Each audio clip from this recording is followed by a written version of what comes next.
সকাল থেকে আমি বসেছিলাম যে কখন হচ্ছে 11টা বাজবে, যদিও ভারতীয় সময় 11টা, মানে আমাদের এখানে হচ্ছে 11:30। অ্যান্ড যেটা দেখলাম সেটা জাস্ট আউটস্ট্যান্ডিং। মানে আওয়ারাপান হচ্ছে আমার সবসময় অল টাইম ফেভারিট মুভি বলিউডের।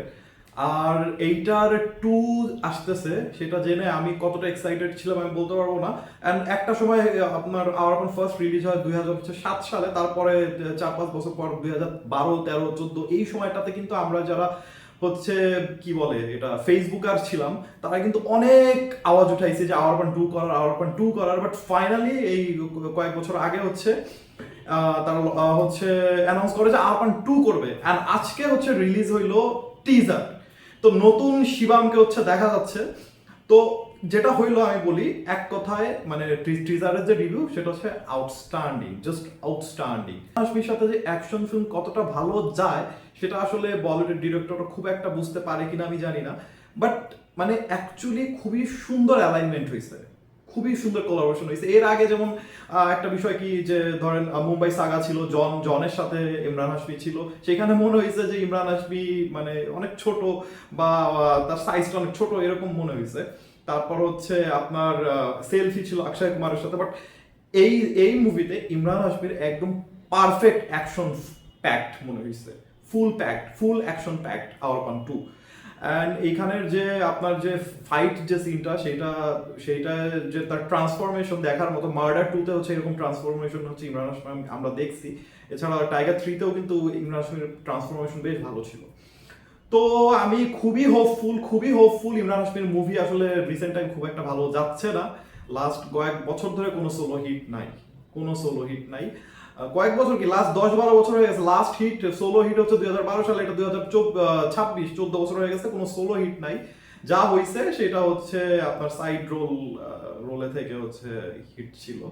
আর রিসেন্টলি হচ্ছে যে ব্যাটস অফ বলিউড আছে যেটা সিরিজ, সেইখানে হচ্ছে আপনার সেটার জন্য অনেক বেশি হাইপ ক্রিয়েট হয়েছে। তারপর হচ্ছে আপনার তাস্কারি সিরিজটাও বেশ ভালো হয়েছে, এটার জন্য অনেক বেশি ভালো ভালো রিভিউ ছিল। But actually as a solo actor হিসাবে কিন্তু কোনো হিট নাই লাস্ট 14 বছর ধরে ইমরান হাশমি।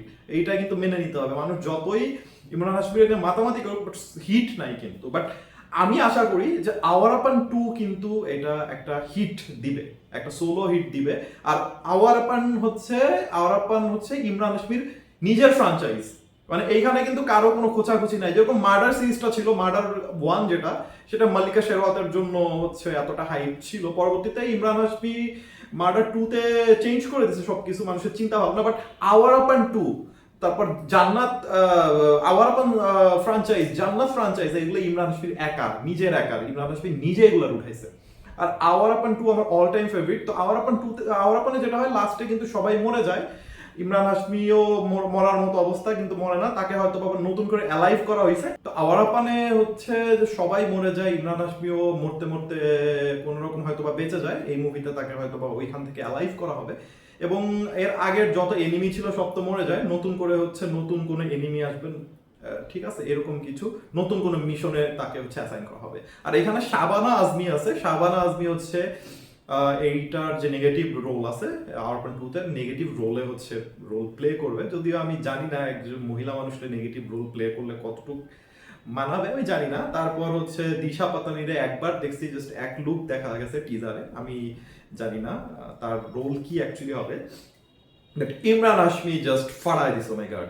মানে তার যে অ্যাকশন সিনগুলো আছে, মানে গ্রেডেড, ঠিক আছে। ইমরান হাশমির সাথে কিন্তু অ্যাকশন, তারপর হচ্ছে কমেডি খুব সুন্দর যায়। বাট আনফরচুনেটলি বলিউডের ডিরেক্টর বলেন বা প্রডিউসার বলেন, তারা কিন্তু এই যে যে কি বলে পোটেনশিয়ালটা আছে, এটা কিন্তু সেইভাবে ইউটিলাইজ করে না। তো আশা করি আওয়ারাপান টু হিট হবে। অ্যান্ড আমি এই টিজারকে রেট দিব হচ্ছে 5/5, মানে 5 স্টারই দিয়ে দিব।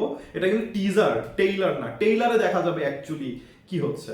তো ভিডিও আজকের মতোই, আশা করি আপনারা এনজয় করছেন। অ্যান্ড অবশ্যই আওয়ারাপানের আপডেটে থাকবেন। যারা আমরা আওয়ারাপান ফ্যান আছি, ইমরান ফ্যান বয় আছি, তারা ডেফিনেটলি আওয়ারাপান নিয়ে অনেক বেশি এক্সাইটেড। আমি ভাবছিলাম এটা জুন মাসে না, মে মাসে, এপ্রিলে রিলিজ হওয়ার কথা ছিল। তখন আমি ইন্ডিয়া ছিলাম, ভাবছিলাম আমি থিয়েটারে বসে এই মুভি দেখবো। বাট আনফরচুনেটলি এটা 14th অফ অগাস্টে রিলিজ হবে। আমার থিয়েটারে বসে দেখার মতো কোনো অপশন নাই।